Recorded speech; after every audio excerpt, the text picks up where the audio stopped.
Hello दोस्तों, आज हम बात करेंगे रोटेटर कफ इंजरी के बारे में। मैं doctor Pritesh Chaudhary, joint replacement sports medicine specialist. तो हम चालू करते हैं। रोटेटर कफ पहले क्या होता है? रोटेटर कफ बेसिकली, जैसे हमने पहले भी एक बात करी है शोल्डर जॉइंट डिसलोकेशन वाले, जो कंधा उतरता है उस वीडियो में, कि शोल्डर जॉइंट की एनाटॉमी क्या होती है, वो सॉकेट कैसा बना होता है, ह्यूमरस हेड कैसा होता है, वो सॉकेट से 3 गुना बड़ा होता है। तो उसको स्टेबलाइज करने के लिए लेब्रम और कैप्सूल्स के बारे में हमने बात किया था। अब इस सॉकेट और गोले को चलाने के लिए जो मसल्स या स्नायु की ज़रूरत पड़ती है उसे रोटेटर कफ कहते हैं। तो बेसिकली हमारे इसमें 4 स्नायुस या मसल्स की ज़रूरत रहती है जो रोटेटर कफ को चलाते हैं। आगे के साइड जो आती है मसल, उसको सब स्कैपुलरिस कहते हैं। ऊपर की साइड जो मसल आती है उसको सुप्रास्पाइनेटस कहते हैं।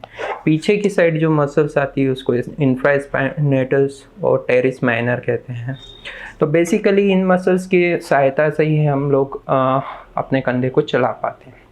अब चलाने की बात, मतलब जैसे हम करें कि कुएं में जब अपन बाल्टी को खींचते हैं तो रस्सी की ज़रूरत रहती है। तो ये मसल्स वैसी ही रस्सी का काम करती है जो हमारे हेड को, जो हमारा बाँ है, उसके ह्यूमरस को चलाने के लिए ज़रूरी रहती है।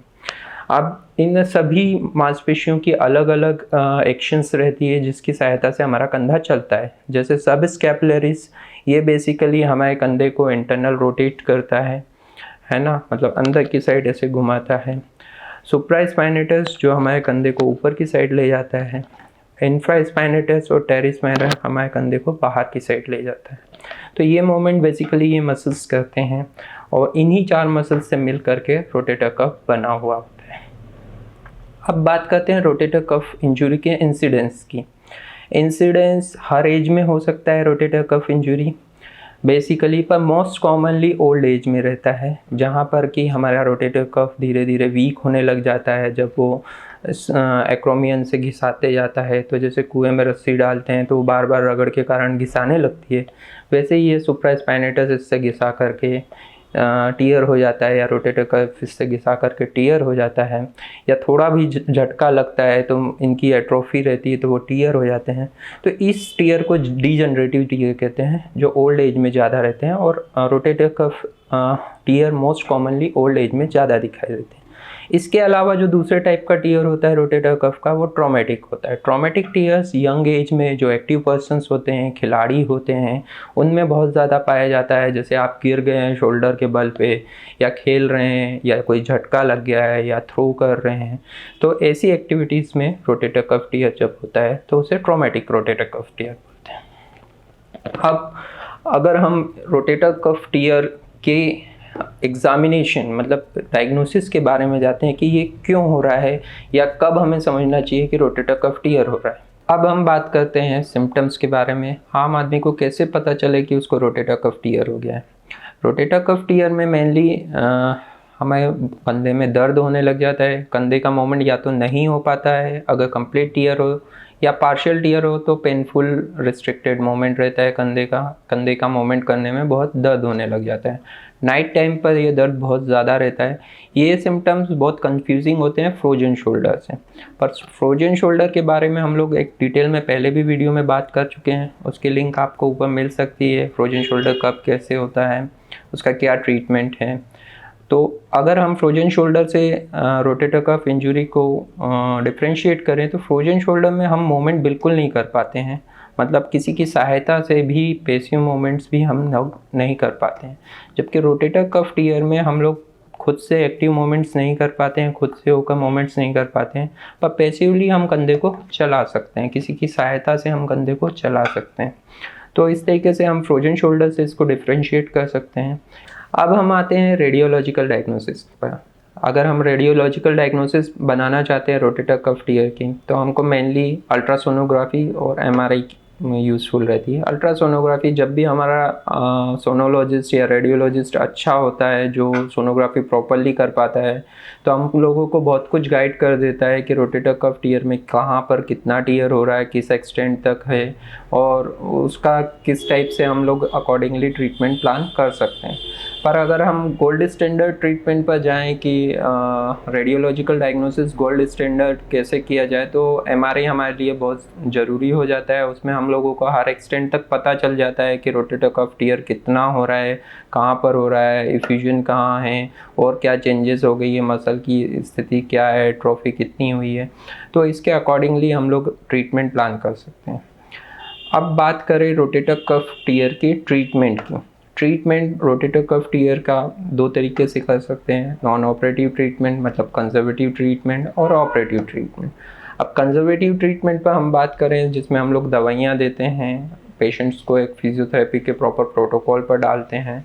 पर ये ट्रीटमेंट जब यूज़फुल होता है जब पार्शियल टीयर हुए हों या बहुत कम एक्सटेंट पर टीयर हुआ हो, जिसमें कि हमारी एक्टिविटीज़ ज़्यादा प्रभावित नहीं हो रही हो, तो हम लोग एक प्रॉपर शेड्यूल के साथ फिजियोथेरेपी कराकर और मेडिसिन ट्रीटमेंट दे करके पेन को कम कर लेते हैं और हमारी एक्टिविटीज़ रिस्ट्रिक्शंस को ज़्यादा नहीं होने देते हैं। 90% रोटेटर कफ टीयर इससे सही हो जाते हैं, इससे यूज़फुल रहता है। पर अगर एक्टिविटी ज़्यादा करने वाला बंदा हो, स्पोर्ट्स पर्सन हो या यंग बंदे हो जिसमें टीयर हो रहा है और फिर भी पेन में रिलीफ नहीं हो रहा है 1-1.5 महीने के ट्रीटमेंट के बाद भी, तो फिर हम लोग एडवाइस करते हैं ऑपरेटिव ट्रीटमेंट की। और ऑपरेटिव ट्रीटमेंट आज की तारीख में रोटेटर कफ टीयर का ऑर्थोस्कोपी के द्वारा या दूरबीन के द्वारा सबसे ज़्यादा रिकमेंड किया जाता है, क्योंकि इसमें इंजरी बहुत कम होती है, बहुत कम एक्सपोजर होता है और आउटकम बहुत अच्छे आते हैं, और नियर नॉर्मल फिक्सेशन हो जाता है रोटेटर कफ का, रिपेयर हो जाता है रोटेटर कफ का, तो एक्टिविटीज़ और रिहैब बहुत ईजी हो जाता है, आउटकम्स बहुत अच्छे आते हैं।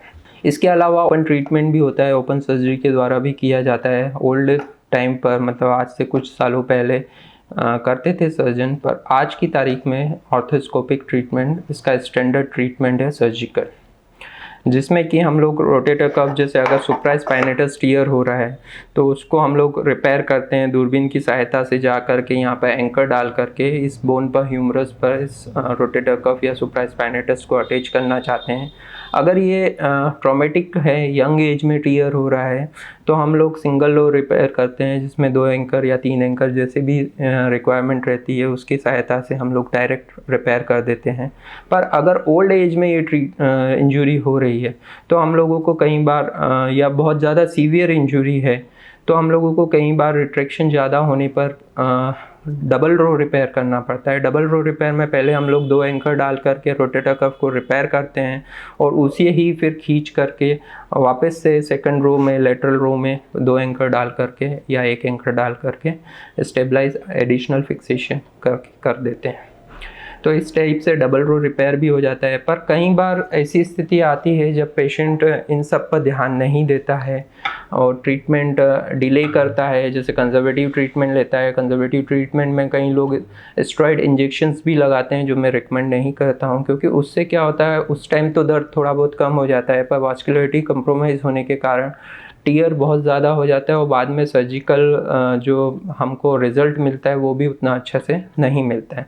तो जब ऐसे पेशेंट्स आते हैं जो कि ट्रीटमेंट प्रॉपरली नहीं कराते हैं, जब सर्जिकल ट्रीटमेंट चाहिए रहता है उसको डिले करते हैं, तो कई बार ऐसी स्थिति भी आ जाती है कि रोटेटर कफ डायरेक्टली रिपेयर नहीं हो पाता है, वो इतना ज़्यादा रिट्रैक्ट हो जाता है कि इन मांसपेशियों को फिर हम खींचकर हड्डी तक लाकर रिपेयर नहीं कर पाते हैं। इस स्थिति में हम लोगों को सुपेरियर कैप्सुलर रिकंस्ट्रक्शंस करना पड़ जाता है, या तो फिर एडिशनल टेंडन ट्रांसफ़र करना पड़ जाता है, या तो फिर अगर जॉइंट्स भी ज़्यादा ऑस्टियोआर्थराइटिस हो गई है, जॉइंट्स भी ज़्यादा ख़राब हो गया है, तो रिवर्स शोल्डर ऑर्थोप्लास्टी करनी पड़ती है। तो इस तरीके से वो ट्रीटमेंट अवेलेबल हैं, उसके बारे में भी हम आगे डिटेल्स में वीडियो में बात करेंगे। पर अगर हम लोगों को रिज़ल्ट्स अच्छे चाहिए हैं, हमारे कंधे को ज़्यादा ख़राब नहीं करना है, तो हम लोगों को ट्रीटमेंट पर ज़्यादा फोकस करना चाहिए, कैसा ट्रीटमेंट किस स्थिति में करवाना है और उसको जितना जल्दी करा सकें ताकि ये सब कुछ चीज़ ईजीली हो सके। इसके अलावा अगर हम बात कर रहे हैं रिहैबिलिटेशंस पर, मतलब ऑपरेशन के बाद में हम लोगों को क्या प्रोटोकॉल यूज़ करना है, तो ऑपरेशन के बाद में हम लोग शोल्डर को अबडक्शन ब्रेस पर रखते हैं, जिसमें कि शोल्डर को गैप रहता है हमारे बॉडी से, ताकि यहाँ पर स्ट्रेस सुप्रास्पाइनेटस पर ज़्यादा ना आ सके। फिर असिस्टेड मोमेंट्स चालू करते हैं, 15 से 20 दिन हम लोग असिस्टेड मोमेंट्स कराते हैं। ये ब्रेस पर रखते हैं पेशेंट को, ताकि एडेशंस ना बने, स्टिफनेस ना आए शोल्डर्स में।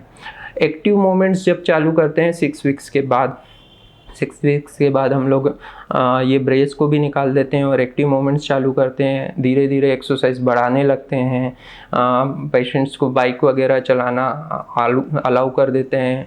नॉर्मली 3 मंथ्स तक पेशेंट पहले जैसा पूरी तरीके से एक्टिव हो जाता है, उसकी पूरी पावर आ जाती है, मोमेंट्स आ जाते हैं। कुछ पेशेंट्स में जब ये ज़्यादा दिक्कत होती है या ओल्ड एज होते हैं, स्टिफनेस आ सकती है, तो उसमें हमारा रिहैब प्रोटोकॉल थोड़ा डिले हो जाता है। बाकी इस टॉपिक पर हम लोगों ने संक्षिप्त में बहुत कुछ कवर करने की कोशिश करी है। इसके अलावा भी अगर आपको कोई डाउट्स हों तो हम लोगों को लिखें, हम लोगों से कॉन्टेक्ट करें, हमारी डिटेल्स आपको वीडियो में मिल जाएगी। और अगर आपका कोई और स्पेशल टॉपिक हो जिस पर हमको बात करना हो तो प्लीज़ हम लोगों को मेंशन करें कमेंट्स में, ताकि हम लोग उस पर वीडियो बना सकें। नमस्कार।